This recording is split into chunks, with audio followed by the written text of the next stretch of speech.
Hoje você vai entender porque, mesmo orando, parece que as coisas não fluem na sua casa. Você vai descobrir como a desobediência alterou a física da sua vida espiritual e travou todas as bênçãos de Deus para você. Eu sei que talvez você pense, mas Adimael, Deus não é amor. Ele não perdoa tudo. Sim, ele perdoa. Mas o perdão de Deus apaga a culpa, mas não elimina as consequências do pecado. Sem rodeio, eu quero ir direto para a palavra, entender o que a palavra diz. Porque muitos casais estão vivendo um inferno particular porque ignoram as leis espirituais imutáveis. E precisamos falar disso hoje. Aqui no Feliz A2, a gente vai direto na verdade. Meu nome é Adimael Barbosa, eu sou teólogo, filósofo, terapeuta familiar. E estou há 23 anos em um casamento construído na rocha com uma mulher especial chamada Andréa. Pega a tua Bíblia aí e olha o que o Salmo 66:18 diz. Se eu atender à iniquidade do meu coração, o Senhor não me ouvirá. A gente leva horas de joelho pedindo milagres, mas esquece que se não eliminar o pecado, existe uma barreira entre você e Deus. A Bíblia diz que a iniquidade nos separa de Deus. E isso impede que o poder de Deus venha agir na sua vida. Muita gente trata o pecado como se fosse apenas uma mera quebra de rito religioso, sabe? Esquece que a desobediência é, em essência, a rebelião.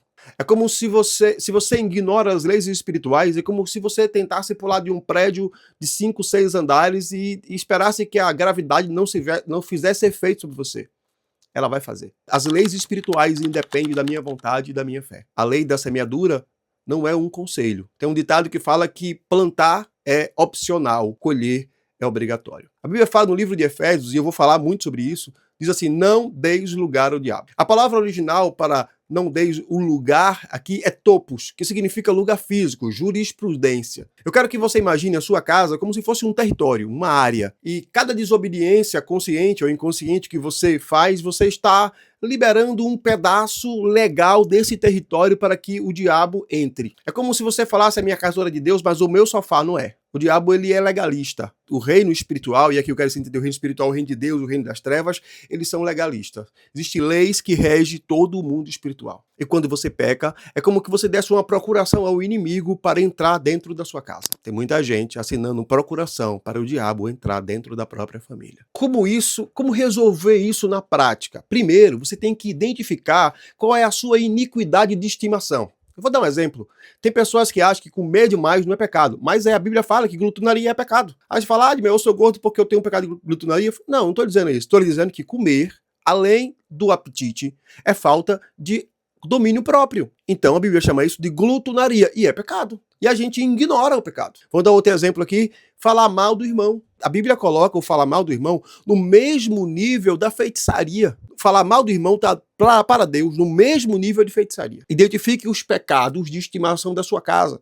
Tipo, vocês falam de mim, eu tenho que fazer uma terapia de casal para melhorar meu casamento. Eu tenho que fazer uma terapia essa, terapia aquela. E ela esquece que a essência é eliminar o pecado e buscar o arrependimento dos seus pecados. Aí, então, com os pecados perdoados, a partir do arrependimento, Jesus começa a operar na sua casa. Eu tenho uma pergunta dura para você hoje. O que na sua vida está travada? Ou por falta de oração, ou por desobediência? Deus está em silêncio? Ou é você que ficou surdo para ouvir o pecado gritando na sua casa? Eu sei que essa palavra é dura, porque nós desacostumamos a ouvir pregar contra o pecado, mas o Espírito de Deus está nos chamando a um tempo de santidade com Ele, um tempo de abandono de pecado e de busca constante de intimidade com Deus. O seu casamento não precisa de terapia. O seu casamento precisa de Jesus. O seu casamento não precisa de aconselhamento tão somente. O seu casamento precisa de Jesus. Uma alma destruída não pode resgatar a outra. Para você resgatar o seu casamento, você tem que resgatar primeiro a sua própria alma. Uma pessoa destruída, que não perdoa, com rancor, com um coração duro,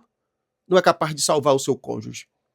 Você quer salvar o seu casamento, você quer salvar a sua família, a obra precisa começar em você. Dê lugar ao Espírito Santo. Dê lugar à palavra de Deus. A desobediência, o pecado, a iniquidade quebra, desliga a conexão da fonte da vida em nós. É necessário expulsar as entidades, os espíritos imundos que entrou na sua casa. Sim, mas primeiro você tem que entender que você precisa fechar a porta, pedir perdão e voltar à obediência. Se essa palavra confrontou o seu espírito, comente aqui. deixe um like, compartilhe esse vídeo, mande esse grupo no grupo da família. Que Deus abençoe a sua casa, que Deus abençoe o seu lar.